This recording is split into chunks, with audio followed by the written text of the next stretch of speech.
बिस्मिल्लाहिर्रहमानिर्रहीम। अस्सलामु अलैकुम बाबरमान। ख़वातीन व हज़रात, हमारा माशरा जराइम का गढ़ बन चुका है। हर शोबे में जुर्म अव्वलीन हैसियत इख्तियार कर चुका है। आप जिधर मर्जी चले जाएं, आपको हर तरफ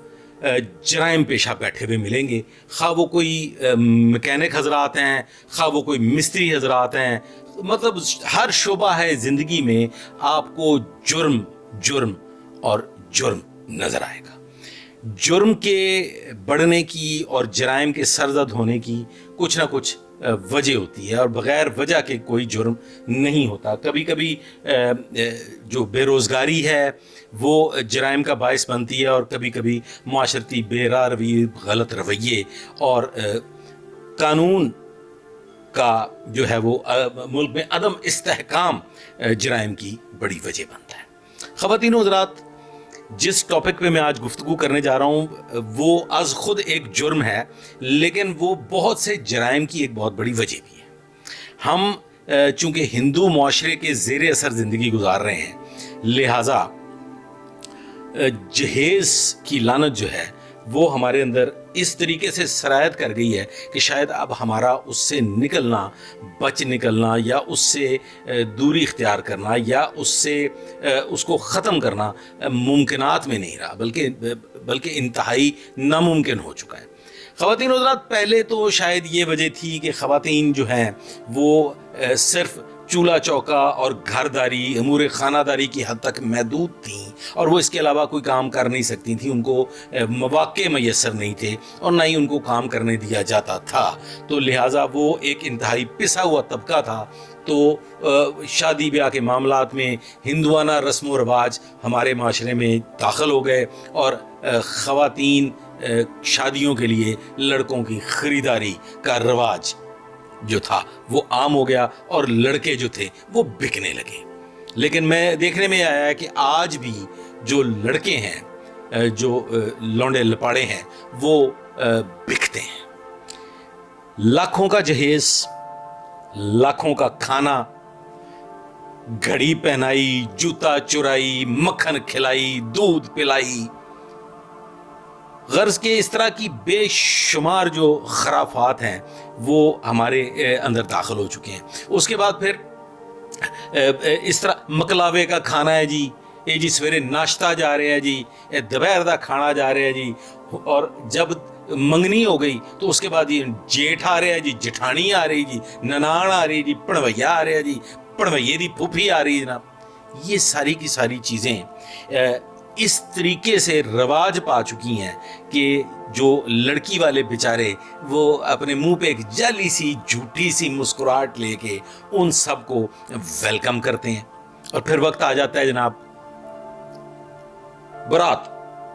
बारात जो है, उसके लिए पहले तो सबसे ये तय होता है जी कि बारात कितनी आए जी।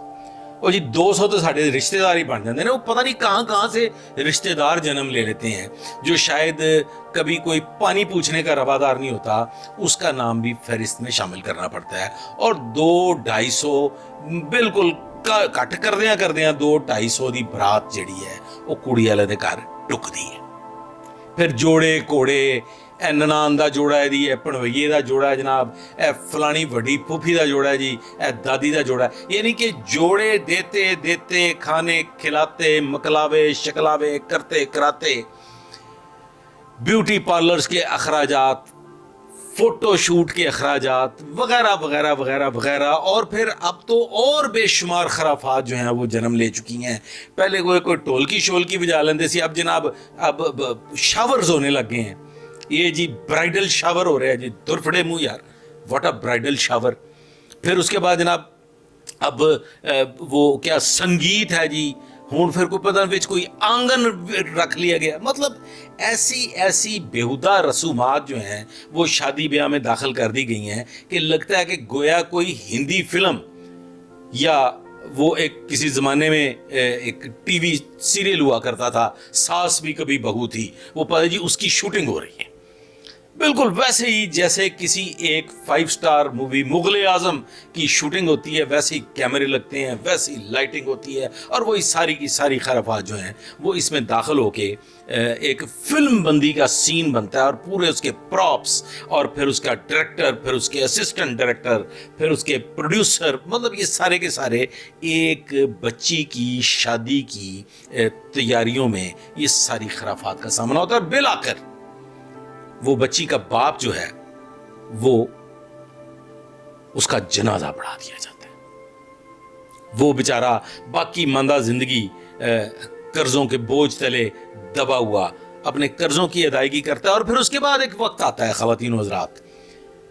اس باپ کے جنازے کے بعد کا جو وقت ہے وہ یہ ہوتا ہے کہ جی اب عیدیں، شبراتیں، چھلے اور پتہ نہیں کیا کیا، مطلب ایسے محسوس ہوتا ہے کہ لڑکی جو ہے وہ کہیں غلام بنا کے کسی آقا کے سپرد کی گئی ہے، جس نے باقی ماندہ زندگی اپنے سسرال کی خدمت میں صرف کرنی ہے، اور وہ جو لنگڑا لولا اپاہج دولہا ہے اس نے مسہری پہ بیٹھ کے تو اپنی زندگی کے مزے اور لوشے لوٹنے۔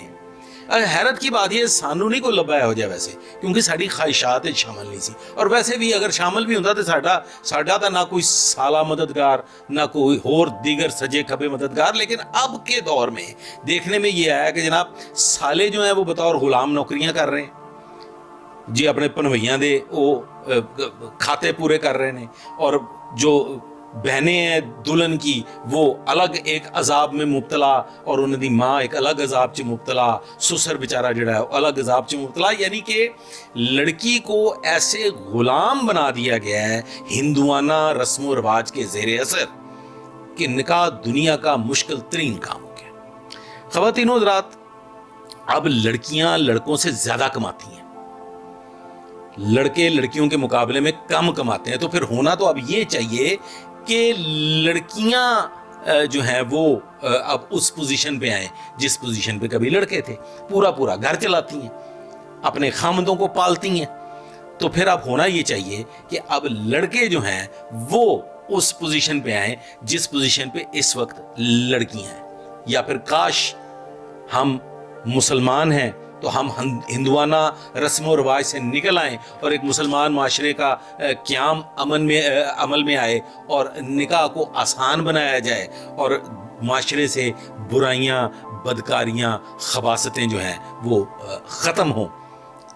اور ہم ایک خالصتاً مسلمان کی طرح جیسے کہ دین اسلام نے ہمیں سکھایا ہے اور بتایا ہے ویسے بچوں کی شادیاں کریں۔ بصورت دیگر خواتین و حضرات، جس انداز میں یہ شادی بیاہ کے معاملات